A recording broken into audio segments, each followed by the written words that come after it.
দুনিয়ার সব উলুম ও মাআরিফ, জমিনের উপরে যত ইলমের খাজানা ভান্ডার আছে, এগুলো যদি সব কেহ হাসিল করে আর প্রতি বছর হজ করে, উমরা করে, আর সারা দিন রাত সেজদায় পড়ে থাকে, এমন আছে যে হজরতে সোহাইব রুমির থেকে আগে বাড়বে, হজরতে বেলালে হাবশির থেকে আগে বাড়বে। হ্যাঁ, কোনো আপনা থেকে আদনা সাহাবীর ইমানের থেকে তার ইমান আগে বেড়ে যাবে। আল্লাহু আকবার।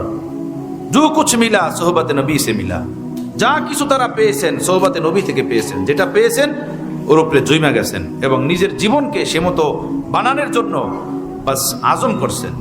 এই দুনিয়াতে একজন বন্ধু বন্ধুকে যতটুকু ভালোবাসে, প্রিয় নবীকে হযরত সাহাবায়ে কেরাম তার থেকে বেশি ভালোবাসতেন না কম ভালোবাসতেন? বেশি ভালোবাসতেন না? এর কোনো তুলনা হয়? এক বুজুর্গ লেখছেন যে দীর্ঘদিন পর্যন্ত আমার দিলের ভিতরে খেয়াল ছিল যে আলহামদুলিল্লাহ সুন্নত মতো জিন্দেগি, সুন্নত মতো আমল। আমার দিলে মনে হয় এখন এমন ভালোবাসা পয়দা হয়ে গেছে আল্লাহ নবীর প্রতি, যেমন ভালোবাসা সাহাবাদের দিলে ছিল। মনে হয় আমার দিলে এমন ভালোবাসা এখন আছে, কারণ আমি কোনো একটা কাজই আল্লাহ নবীর সুন্নতের খেলাফ হোক আমার এটা বরদাস্ত হয় না, এবং কোনো কাজই আমি আল্লাহ নবীর তালিম ছাড়া করি না। তা আমার দিলে মনে হয় সাহাবাদের মতো মহব্বত তৈরি হয়েছে, এমন একটা মনে মনে খেয়াল তার তৈরি হয়েছে। এই খেয়াল নিয়ে সে থাকতেছিল, চলতেছিল। হঠাৎ একদিন উনি স্বপ্নে দেখেন যে বড় এক পাহাড়, পাহাড়ের একদম উপরে আল্লাহ নবী দাঁড়ানো, সাথে সাহাবায়ে কেরামদের এক জামাত।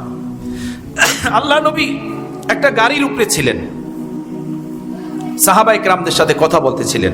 পাশে এই বুজুর্গ আলেমে দিন সেও দাঁড়ানো। হঠাৎ দেখেন যে পাহাড়ের উপর থেকে প্রিয় নবীর গাড়ির চাকা স্লিপ করছে, স্লিপ করে নিচের দিকে নাইমা আসতেছে। ওই বুজুর্গ বলেন, স্বপ্নের ভিতরে আমি দৌড় দিলাম যে কোথাও যে কোনো পাথর নিয়ে আসি, এনে আল্লাহ নবীর গাড়ির চাকার নিচে পাথর দিয়ে দিই যাতে গাড়ি থেমে যায়। আমি পাথর তালাশ করতে গেছি। পাথর তালাশ করে যখন আমি আসছি, এসে দেখি যে চারজন সাহাবী আল্লাহ নবীর গাড়ির চার চাকার নিচে নিজেদের দেহ ঢুকিয়ে দিয়েছেন, দেহ ঢুকিয়ে দিয়ে গাড়ি থামাই দিয়েছেন। আমার স্বপ্ন ভেঙে গেছে। আমি সাথে সাথে নিজেকে বলা শুরু করলাম, হায় আব্দুল্লাহ, তুই মনে মনে এই মন কলা খাইতেছ যে তোর অন্তরে মনে হয় সাহাবাদের মতো মোহাব্বত নবীর প্রতি তৈরি হয়ে গেছে। তুই গেছ পাথর তালাশ করতে, আর সাহাবীরা নিজেদের দেহ বডি ঢুকিয়ে দিয়েছেন আল্লাহ নবীর গাড়ির নিচে চাকার তলে। সুবহানাল্লাহ। আল্লাহ নবীকে সাহাবায়ে কেরাম এমন ভালোবাসতেন যার কোনো দৃষ্টান্ত এই দুনিয়া দেখে নাই আর দেখবেও না।